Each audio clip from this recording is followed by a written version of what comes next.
चाह रहे हैं, चाहे बलौदा बाजार की घटना रही हो, चाहे कवर्धा की घटना रही हो, चाहे कुछ दिनों पूर्व बलरामपुर में पुलिस की कस्टडी में एक युवक गुरुचरण मंडल की मौत हो गई थी। पुलिस का दावा है कि मृतक गुरुचरण की मौत फांसी लगाने से हुई है। सारे तथ्य बताते हैं बलरामपुर में युवक गुरुचरण मंडल की मौत पुलिस की पिटाई से हुई है।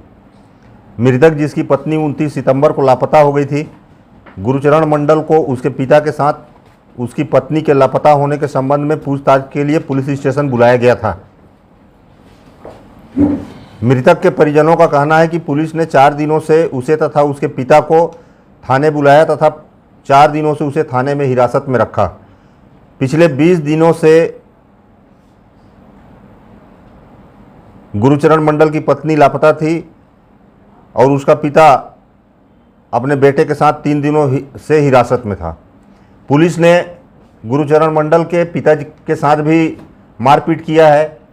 जब माननीय प्रदेश अध्यक्ष दीपक बैज जी बलरामपुर गए और वहां पर उन्होंने देखा तो गुरुचरण मंडल के पिता ने अपने शरीर पर लगे चोट के निशान को कपड़ा हटाकर दिखाया था।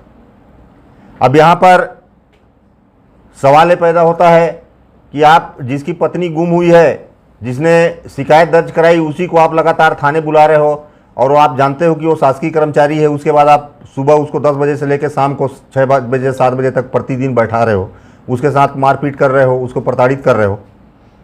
यदि वो अपराधी था तो अपराध का पता लगाना था। नियम है कि 24 घंटे से ज़्यादा आप किसी को हिरासत पे रख नहीं सकते, उसको न्यायालय में पेश करना था। वहाँ पे जो प्रत्यक्षदर्शी लोग हैं उन लोगों का कहना है कि गुरुचरण मंडल तौलिया नहीं रखता था या गमछा नहीं रखता था, तो थाने में उसके पास टावेल कहाँ से आया जिस टावेल से उसने फांसी लगाई, ये भी एक संदेह उत्पन्न करता है। मृतक के परिजनों का पंचनामा उसके परिवार वालों के समक्ष करना था। पंचनामा के समय उसके परिवार के लोगों को मृतक के पास जाने नहीं दिया गया और पुलिस ने स्वतः ही पंचनामा किया।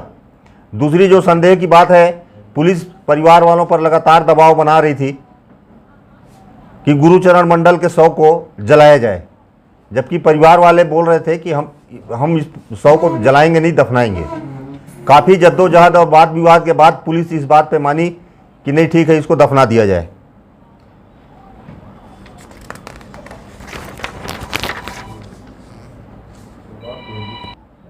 मांग करती है कि इस मामले की उच्च न्यायालय के जज की निगरानी में जांच कराया जाए। इस पूरे मामले में पुलिस अधीक्षक, एसडीओपी तथा टीआई की भूमिका संदिग्ध है। उन सब के खिलाफ तत्काल कार्रवाई की जाए। मृतक के शरीर का डॉक्टरों का दल बनाकर फिर से पोस्टमार्टम कराया जाए। मृतक के परिवार को 1 करोड़ मुआवजा दिया जाए। प्रदेश की बिगड़ती कानून व्यवस्था की नैतिक जिम्मेदारी लेकर मुख्यमंत्री इस्तीफा दें तथा लगातार विवादों में रहने वाले छत्तीसगढ़ के गृह मंत्री को उनके पद से बर्खास्त किया जाए। कानून व्यवस्था के जो महत्वपूर्ण बिंदु हैं, राज्य में रोज रोज घट रही घटनाएं यह साबित करने के लिए पर्याप्त हैं कि राज्य में कानून व्यवस्था की स्थिति बिगड़ चुकी है तथा आपराधिक घटनाएं रोक पाना सरकार के बस की बात नहीं है।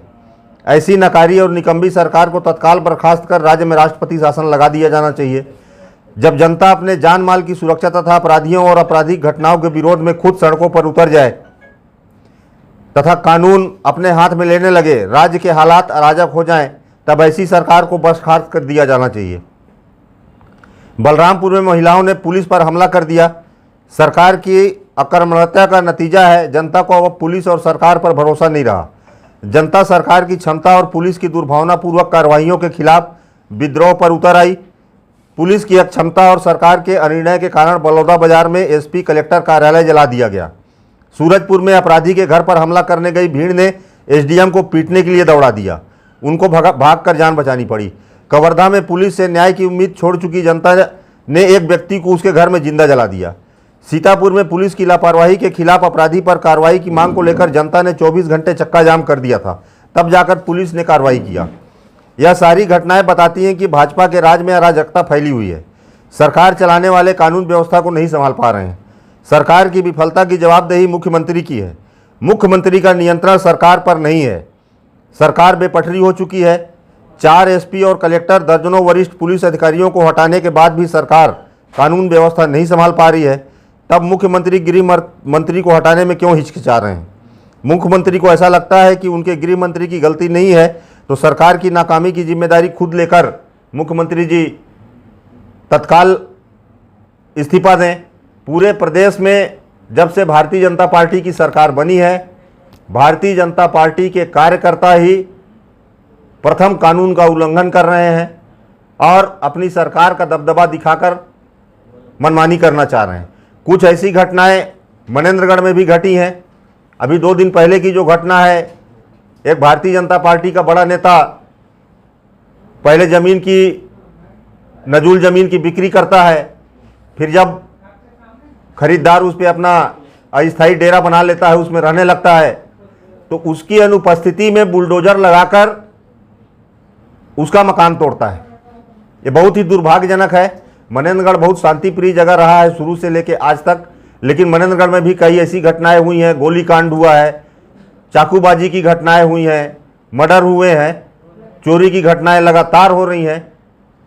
तो ऐसी अराजकता की स्थिति पूरे प्रदेश में निर्मित है, जो कि प्रदेश के लिए, छत्तीसगढ़ जैसे शांत प्रदेश के लिए बड़ी ही दुर्भाग्यजनक स्थिति है। आपने 2 दिन पहले घटना को लेकर कहा कि बुलडोजर कार्रवाई पर, तो क्या जिस प्रकार से पुलिस उसमें कार्रवाई की है, क्या आप संतुष्ट नहीं हैं? पुलिस की कार्रवाई से हम बिल्कुल ही संतुष्ट नहीं है। किसी का घर कोई गिरा दे और उसके ऊपर प्रतिबंधात्मक कार्रवाई हो, उसके ऊपर प्रतिबंधात्मक कार्रवाई की गई है। घर में घुस, वीडियो में साफ दिख रहा है कि घर में घुस के उसके साथ मारपीट किया गया, प्रार्थी के साथ जेसीबी लगा के उसका दीवार गिराया जा रहा है, पूरा वीडियो में दिख रहा है। उसके बाद आप उसके ऊपर प्रतिबंधात्मक कार्रवाई कर रहे हो।